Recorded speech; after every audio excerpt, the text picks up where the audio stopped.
Now, I'm pretty sure that you've heard of the word maceration before, right? And normally when you hear the word maceration, you take that into consideration of maybe different industrial things like your houses, like your house, the walls in your house, maybe your furniture. But did you know that maceration happens within the hair shaft? And a whole lot of people that are now leaving the natural hair community, or some people that are still in it and are going to be there forever, are really suffering from hair shaft maceration. And today we're going to talk about it really quick.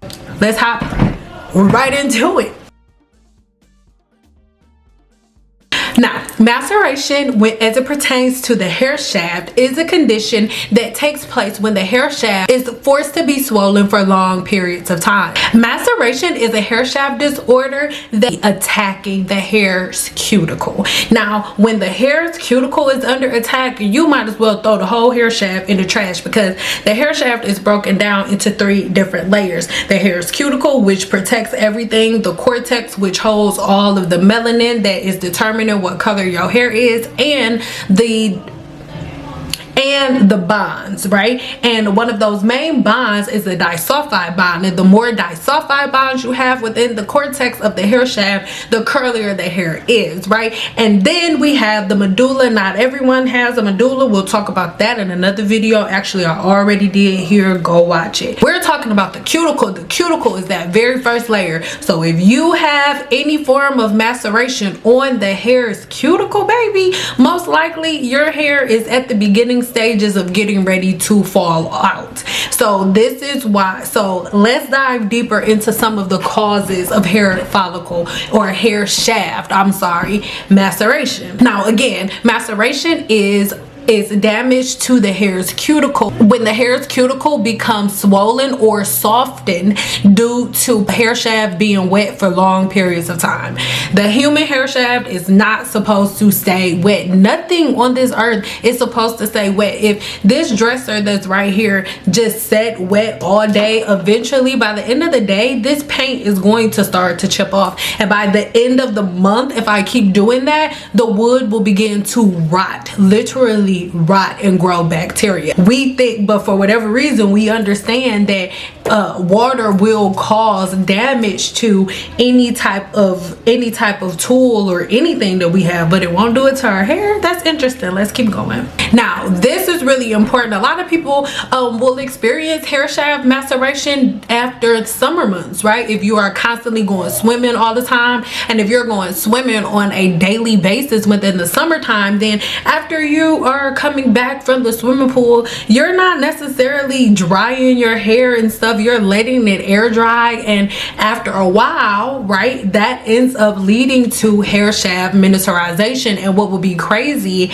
when I was standing behind the chair, I did so for 15 years, and when I was standing behind the chair, I hated the summer. Like, back to school time was my least favorite time of the year, because the majority of the women, especially doing hair in Las Vegas, Nevada, the majority of the women that came and sat in my chair had hair shaft miniaturization, right? Maceration, not miniaturization. Those are 2 different things. So all of my clients had hair shaft maceration disorders because after summer hit, they were under the impression that just because they put a shower cap on, that their hair was going to be healthy, or they were under the impression that just because all they were doing was wetting their hair every day, that would make their hair healthy. And that is simply not true. When the hair's cuticle swells excessively, it makes the hair shaft weaker and weaker and more prone to breakage, because remember, your hair, especially if you have curly hair swells when it's wet. So every time you wet a curly hair shaft, even if you have a relaxer, it's still curly hair within the follicle, right? So every time you wet curly hair, it swells, because curly hair swells when it is wet, and straight hair swells when it is dry, right? So the more you wet your hair, the worse off it's going to be. You have to think about it. Certain races other races don't have the same issues. If curly hair swells when it is wet and straight hair swells when it is dry, then I need you to pay attention to the two habits. Person A, who has curly hair, whose hair only swells when it is wet, she's wetting her hair multiple times a day throughout a 7-day period, whereas this person here is wetting their hair in the morning and is only wet for a very short period of time until they dry it, right? So it's only like that for one short period of time, but it is not remaining in a wet state, right? So and I don't want you to get confused just because your hair isn't swollen, right? Like, you could get confused and say like, oh, well, does that mean that a person who has naturally straight hair doesn't have this form? No, because the maceration happens when the hair remains wet for long periods of time. So if you're not wetting your hair all the time, if you're not causing the hair shaft to swell all the time, that is not happening. Hair maceration is a lot like hydrofatigue, but hydrofatigue is a little deeper because hydrofatigue is the follicle, right? It's not the hair shaft. Hydrofatigue is the follicle, but the maceration is the beginning step before hydrofatigue, because hydrofatigue is when the hair shaft is swelling so much that the follicle gets involved, because remember, the hair shaft is still attached to the follicle. So then once the follicle gets involved, then hydrofatigue comes on, because then the hair is like swelling and unswelling within the follicle. The blue butterfly pea flower inside of Cynple Apothecary is amazing because some of its constituents aid the body at producing healthy gut bacteria that is going to really help you at thickening up your hair. Hair miniaturization and hair maceration does not have to be final. You can fix it. Make sure you watch the video linked in the description box below to learn more. That's when you get hydrofatigue, but the beginning stages of that is maceration, and that comes from constantly wetting the hair. And even if you are a person who says like, oh, well, I don't spray water in my hair, if you're using gels and water-based creams and stuff, or like detangling sprays that are water-based, any water-based product is going to break the hydrogen bond, period.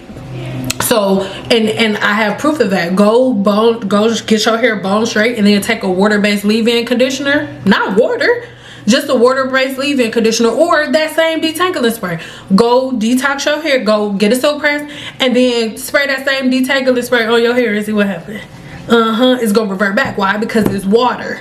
So the more water-based products you put in, which most people have their hair packed full of water-based products, then you end up swelling the hair shaft, and as a result you end up running into hair maceration that ends up leading to hydrofatigue. I really hope that makes sense. Now, what's crazy is a lot of us are walking around looking for moisturizers and looking for oils and things of that nature to make our hair shiny because you think your hair is dry. Your hair is not dry. You have hair shaft maceration, and one of the main symptoms and clues and signs that a client has a hair shaft maceration when they come into an appointment is if they have frizzy hair, if their hair is a lot frizzier than normal, or if their hair is always dry no matter what they do. Why? Because you have moisture versus hydration. Please go watch the video in the description box or you're going to be so confused,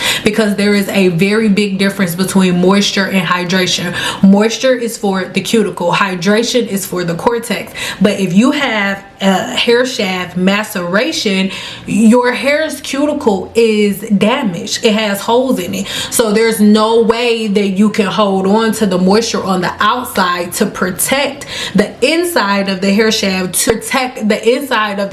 from losing its hydration.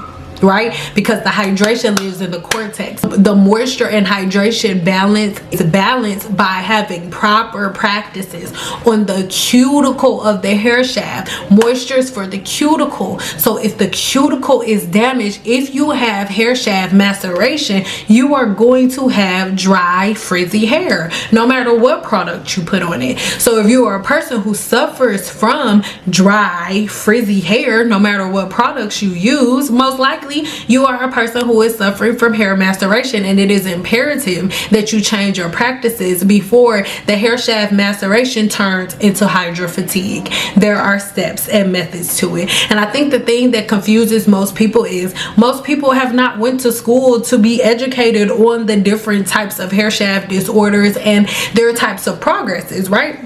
The way that everything happens. So for that reason, all people can really do is look at things at face value and argue and go back and forth and make up their own things. But when you know the science of the human body, there are certain things you just don't have to argue about.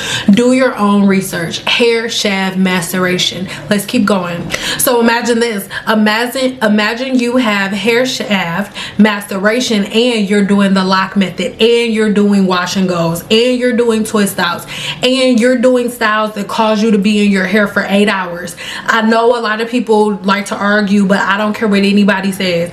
Any practice that causes you to be styling your hair for 8 hours is one that you shouldn't do. Now braids, that's different because it manually takes braids a long time to come in. That's labor intensive. But once the hair is blow dried, the hair is blow dried. Your hair is not wet and waiting for the bonds to be set for 8 hours. No, the bonds get set at the very beginning when it comes to you getting your hair braided. Most of the time when you go to your braider, your bonds are already set before you even get there, right? So it's different. It's not the same exact thing. So I want y'all to always like really look at the big picture, right? Everything as a holistic practice. That's most people's problem. We don't look at things as a holistic practice. We like, oh, you put that there and that's how it goes. It's like, no, things are broken down into different categories, and that's why we have to really understand everything without offense. Stop being so soft. So if you have hair maceration, you will recognize a really loss in the natural shine and sheen of your hair, and no matter how many products you add to the hair, you're not gonna make it better. You're just gonna make it worse. Remember that hair maceration over time is going to weaken the structural integrity of the hair shaft because the cuticle gets weaker and weaker, and the weaker the cuticle gets, the more prone to breakage and heat damage you are. This is why when I was standing behind a chair, there was no, oh, I've been natural for years and now seeing I want you to do my hair. I did that a couple of times, and after the third time somebody blamed me for their heat damage and I purposely had their hair on its lowest heat. I said, nope, I'm bringing my microscope to work every time, doing a hair shaft consultation so they can see their hair shaft disorder before we get started, and I'm leaving it at that because the majority of people are under the illusion that they have healthy hair because their hair is layered in product, and it is one of the biggest forms of gaslighting within the Team Natural community, period. And I have a whole live broadcast coming just to talk all about that, because you're like, what? Gaslighting in the hair industry? Yes, y'all have been gaslit. Professional cosmetologists have been gaslit, and I'll break it down because they create problems and then give you a product to fix the problem that they helped you create, and then they tell you that the person who has the training to help you out of it is the enemy, and that you can do it yourself. And now here we go, almost 20 years later. To mitigate the effects of hair maceration, it is so imperative that you just follow simple, simplistic steps to shampoo, condition, and dry your hair. Whether you decide to do a flat iron, whether you decide to do a flexi rod set, whether you decide to do a roller set, whether you decide to do a perm rod set, whatever the choice is that you decide to make, it is imperative that you limit the amount of time that your hair is is wet. The longer your hair is wet, the closer you are to hair shaft maceration, and the closer you get to hair shaft maceration, the longer you gonna sit in it, and the longer you sit in it, the closer you gonna get to hydro fatigue, and the closer you get hydro fatigue, the closer you gonna be to being a bald head skittle diddle. And I make these videos so I could try to prevent y'all from getting there, because once you there, that's it, girl. Once you there, that's it. That's like falling in a volcano, girl. Can't nobody rescue you once you fall in a volcano. Don't take your ass over there. Okay, so I hope that video made sense. Today I just wanted to dive deep into hair shaft maceration because I don't hear anybody talk about it, and the main reason that I don't hear nobody talk about it is because ain't nobody been to school. Everybody put this stuff out of their butt. So go research it for yourself, hair shaft maceration, and we'll talk later.